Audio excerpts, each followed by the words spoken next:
Everyone keeps saying AI fluency is becoming an important skill, and I completely agree.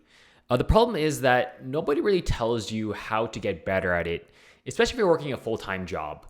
So, over the last few months, I've been trying to figure out how to improve my own AI fluency in the most practical way.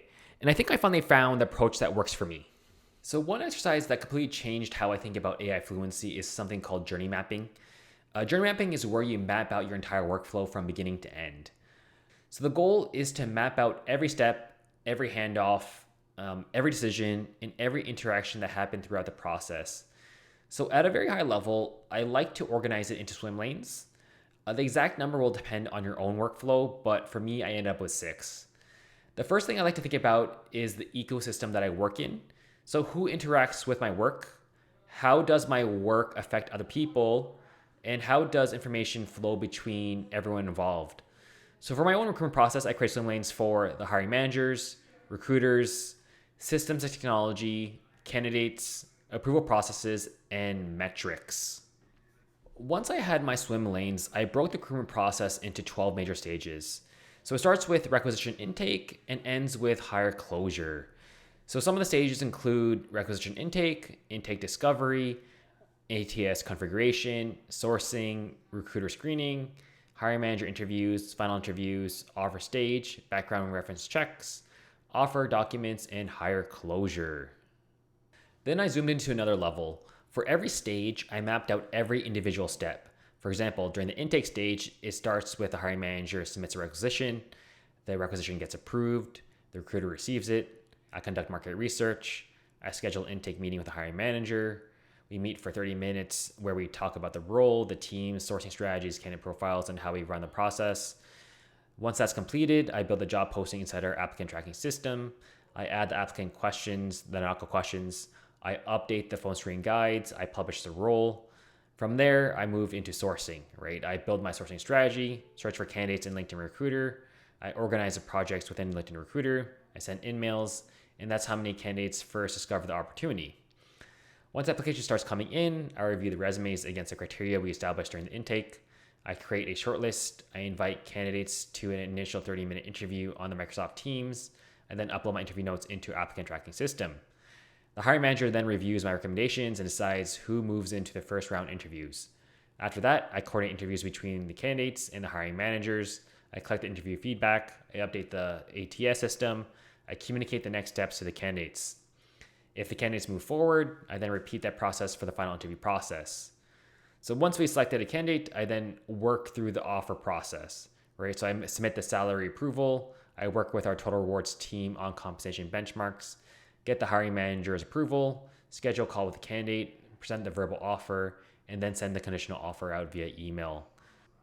Once the candidate accepts, I initiate the back check, collect the references, call the references, generate the offer letter, upload it into DocuSign, collect signatures from the hiring manager and candidate, and finally close the requisition.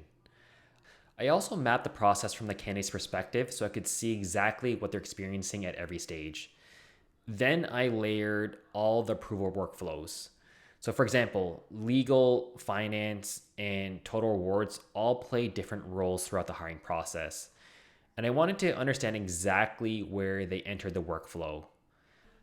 Finally, I mapped the metrics.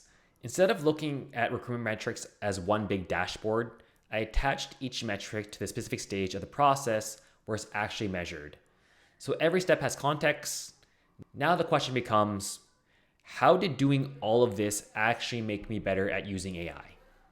So once I have everything mapped out, the next thing I do is I look for bottlenecks in my process. What I mean by that is that I look for things that slow everything else down. Once I identify one, I put this little marker here beside it. That's why, if you're wondering what that is, I have it here. And I focus on improving just one part of the workflow, right? Then I ask myself one simple question. How can I use AI to improve this one specific task? I mark this one as a bottleneck because one of our integrations between our Outlook and our applicant tracking system isn't working. That means that after every interview that I do, I have to manually type my notes into the system, which is honestly pretty barbaric, especially when you're doing 20 to 25 screening calls a week. That manual process becomes incredibly repetitive and ends up slowing down the rest of my work. So for this workflow, what I built was after every screening call, I first get the candidate's permission to transcribe the conversations. Then I used Microsoft Copilot, which is our company's secure closed AI system, to help process this transcript. I then use this very simple prompt over and over again. I can show you it here in ChatGPT. I'm on my personal computer. So it says, extract everything the candidate said from the interview transcript and convert it into detailed point form notes. Requirements. Organize the notes under the interview's questions. Use the interview's questions as a header for each sections. Write all the candidate's response in third person. Do not use pronouns like he, she, they, or the candidate's name repeatedly. Preserve the candidate's original wording, tone, and intent as closely as possible. Keep the notes concise but detailed enough to capture key examples, context, and explanations. Remove filler words, repetitions, and conversational clutter. Focus only on the candidate's response, not the interviewer's explanations unless needed for context. Format cleanly using bullet points under each question's headings, and maintain chronological order of the interview. So this really helps me is that because like when I get this information, I can just control copy it, their notes into the system while maintaining what they actually said. And this really helps me just focus on the conversation with them and not having to focus on typing out notes. Another bottleneck that I found in my process was market research. The reason is that market research just takes a lot of time. There's a lot of thinking involved and you have to gather information from a lot of different places.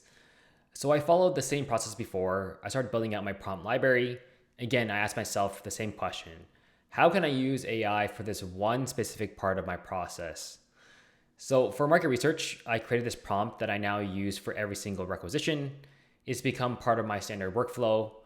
Here's a prompt that I personally used for this one specific task.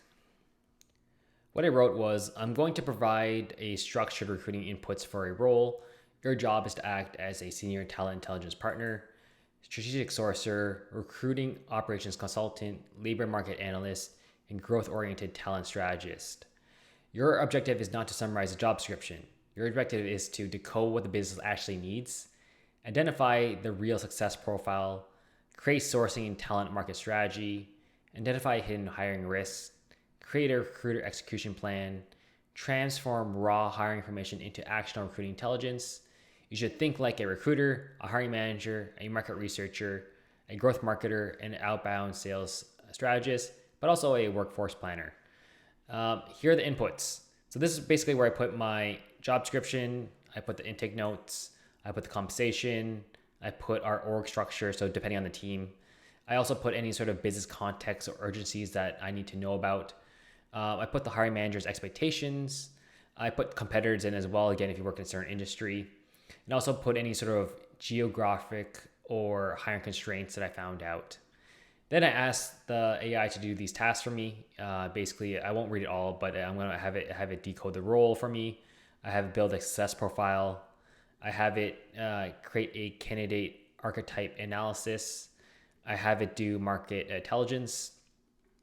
I then have it to do my sourcing strategy, outreach strategy, funnel and recruitment metrics, hiring risk analysis, candidate evaluation framework, recruiter execution plan. I also have it do my AI strategic insights and also give it important instructions here, right? So I don't want it to use avoid HR language, resume buzzwords, repeating the job description, surface level observations. And overall, again, I just don't want it to give me not a generic AI summary. And I basically repeat this process over and over again for pretty much every task in my current role. The whole purpose of this is to integrate AI into my day-to-day workflow. And every time I automate one task, it frees up more time for higher value work. The way I see AI going is that it's going to eventually going to automate a lot of individual tasks that we currently do. But that doesn't mean that your job disappears. It just means your role evolves. As more of the routine work gets automated, it reveals the next set of higher leverage activities to become more valuable. And that's really the mindset I'm trying to develop right now. I'm still learning myself, to be honest, but I found this approach to be one of the most practical ways to improve my own AI fluency. So I hope you found this video was helpful. If there's one thing I would recommend, it's start with your own workflow, map it out, find one bottleneck, and ask yourself, how can AI help me with this one specific task? Then just repeat that process over and over again. And the more you use AI in your day-to-day workflow, it becomes easier. So if you have any questions, you can feel free to reach out to me on LinkedIn, and I'll see you guys in the next one. Thank you. Bye-bye.